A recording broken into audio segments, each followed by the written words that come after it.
Mpendwa mfuatiliaji na mtazamaji wa vipindi vyetu vya darasa la uinjilisti na utumishi, ninapenda kukualika tena wakati huu tuendelee na somo letu la sheria za ulimwengu wa roho.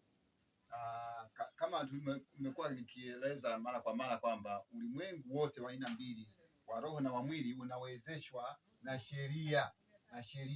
Zipo sheria. Kwa hiyo na katika uinjilisti tunagawa maisha ya mwanadamu katika pande mbili, ulimwengu wa roho na ulimwengu wa mwili, ulimwengu wa roho na ulimwengu wa mwili. Kwa hiyo haya yote yanawezeshwa na sheria. Ziko sheria mbalimbali katika ulimwengu wa mwili na zipo sheria mbalimbali vile vile katika ulimwengu wa roho. Kwa hiyo sasa, kwenye ulimwengu wa roho kuna sheria mbalimbali, mojawapo hii sheria ya umbile. Na kitabu cha Kutoka ile sura 20 mstari wa 4 inasema, usijifanyie sanamu ya kuchonga wala mfano wa kitu chochote kilicho juu mbinguni wala kilicho majini chini ya dunia. Kwa hiyo maana yake ni kwamba kwenye ulimwengu wa roho hakuna kutengeneza taswira. Kwa nini ameweka hiyo? Amesema Mungu ametuzuia tusifanyie sanamu ya kuchonga kwa mfano wowote duniani au mbinguni, kwa sababu ya hii sheria ya umbile. Kilichomfanya Mungu kwa nini ameweka sheria hii ya umbile? Kwa sababu pia kwenye ulimwengu wa mwili tofauti na ulimwengu wa roho.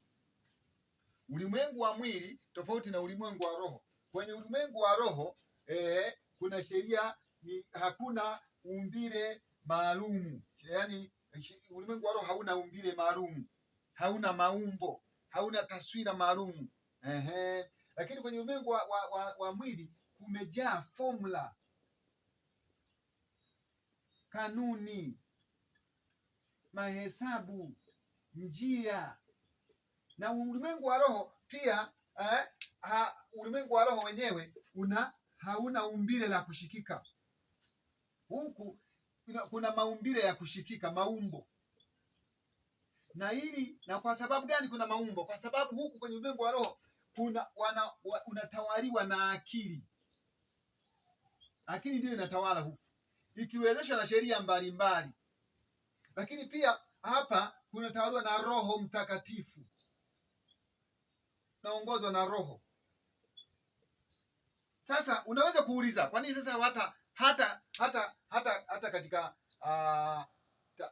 dini nyingi kuna sanamu, kuna nini? Ni kwa sababu ya changamoto hii hapa, kwamba hapa ulimwengu wa mwili lazima utengeneze, una kawaida moja, akili. Kwa sababu unatawaliwa na akili. Ulimwengu wa mwili lazima akili, ili ikubali jambo au ilikatae, lazima itengeneze umbile au taswira au njia. Kwa hiyo akili inatengeneza umbile au taswira maalum, ndivyo inakubali jambo. Kwa hiyo ni ngumu sana kwa ulimwengu wa akili kukubali kupokea jambo bila kutengeneza umbile, bila kutengeneza taswira, bila kujua ni njia gani. Kwa hiyo ulimwengu wa roho, maana yake nini? Mungu anasema hii sheria ya umbile, kwamba ulimwengu wa roho hauna umbile maalum la kushikika, wala njia, wala formula. Kwa maana yake nini? Hii sheria hii imewekwa kwa ajili ya nini? Kwa ajili ya kwamba ulimwengu wa roho unajulikana na kusimamiwa na kuwezeshwa kwa njia ya imani. Ulimwengu wa roho unajulikana kwa njia ya imani.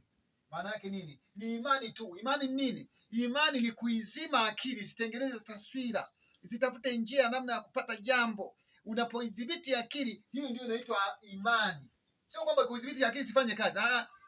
Inapotaka kwenye mambo ya rohoni, kwa kuwa hayana umbile maalum, isitafute njia yake mwenyewe. Akili imetengenezwa, imeumbwa kwa ajili ya uwezo wa kujitengenezea njia zake yenyewe, ufumbuzi wake wenyewe. Akili inataka kuchakata. Na kwenye ulimwengu wa roho uhitaji kuchakata jambo, ni kuamini tu. Kuamini maana yake, kama nilivyosema, ni kuzima akili, kuizuia akili isitengeneze umbile, isitengeneze taswira, ili ikubali. Kwa kuwa kwenye ulimwengu wa mwili huku tuna changamoto ya kutengeneza taswira, na ndio maana Mungu alisema msijifanyie sanamu ya kuchonga. Kwa nini? Kwa sababu gani? Sanamu ile ni umbile ambalo ili akili fanye kazi lazima itembee, iwe na umbile. Kwa hiyo ulimwengu wa roho na wa mwili tofauti sana iliyoko ni kwamba huku lazima akili ifanye kazi, itengeneze taswira, ikubali kwa taswira. Na kwa nini Mungu amezuia kwamba tusitengeneze sanamu na ulimwengu wa roho? Kwa nini kwa sheria hii inafanya kazi? Kwa sababu kwenye ulimwengu wa roho ni kwamba tofauti na ulimwengu wa mwili. Ulimwengu wa mwili una changamoto nyingine kubwa kwamba unaweza, kwa sababu akili inaweza itengeneze taswira. Taswira inaweza ikatengeneza umbile dogo, yaani kwa mfano tunazozungumza ukuu wa Mungu, inaweza kwa akili kalazimisha ikamweka Mungu ni mdogo kulingana na situation, kwa sababu akili inachakata mambo.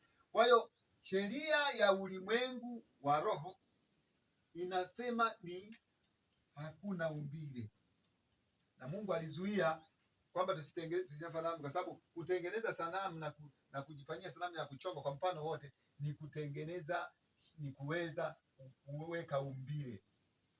Na hii ndio changamoto kwamba kwenye akili za mwanadamu zinataka tutengeneze umbile ili akili ikubali. Kwa hiyo ni vizuri kujua kwamba ipo sheria inayofanya kazi ya ulimwengu wa roho ambayo inakatalia kwamba tusiwe na umbile maalum, ili kumjua Mungu, tumjue Mungu kwa imani. Ni kwa imani tu. Ukiwa mgonjwa unaamini tu unapata uponyaji. Hakuna formula ya madawa, hakuna formula. Hata ukitaka kusafiri, kwa mfano kwenye ulimwengu wa mwili, safari zote, kwa kuwa ulimwengu wa mwili tofauti na ulimwengu wa roho, na kwa sababu ulimwengu wa roho vile vile ni umbali sifuri, vile vile kwamba kuna umbali sifuri, uhitaji kusafiri kitu kutoka sehemu nyingine. Kwa hiyo huna haja ya kutengeneza taswira, huna haja ya kutengeneza chombo kama ilivyo katika ulimwengu wa mwili. Kwenye ulimwengu wa mwili kumejaa vyombo vya kusafirishia. Ukienda majini kuna meli inasafirisha bidhaa, inasafirisha nini, ndege kule angani. Kwa hiyo vyote hivyo ni maumbo ili kusudi yanawezesha ulimwengu wa mwili, ambayo kwenye ulimwengu wa roho hakuna limitation. Hakuna limitation hii hapa. Huna haja ya kutengeneza taswira, wewe amini tu. Ukiamini yote yanawezekana. Mungu na mtazamaji wa vipindi vyetu vya darasa la uinjilisti, napenda kukualika na kwamba uweze kuendelea kuweza kushiriki kwa kutoa maoni, maswali kama unayo kwenye mwendelezo wa vipindi vyetu hivi, na kushia kwa wengine masomo haya yaweze kuwafikia. Na hata kama una chochote sadaka ambacho Mwenyezi Mungu anakugusa, unaweza kusapoti mafundisho haya yafikie wengi. Mungu akubariki sana. Asante sana.